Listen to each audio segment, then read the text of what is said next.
Quranda bir ayə var, Allah buyurur, məgər yaxşılığın qarşılığı yaxşılıq deyilmi? Allah deyib, biri yaxşılıq eləsə, onun qarşılığı nədir? Pislik eləməkdir, yoxsa yaxşılıq eləməkdir?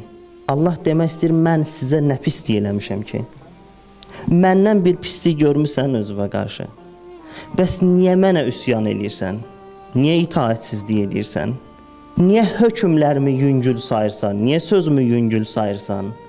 Məgər yaxşılığın qarşılığı yaxşılıqdır, məndən sənə ancaq yaxşılıq gəlib də.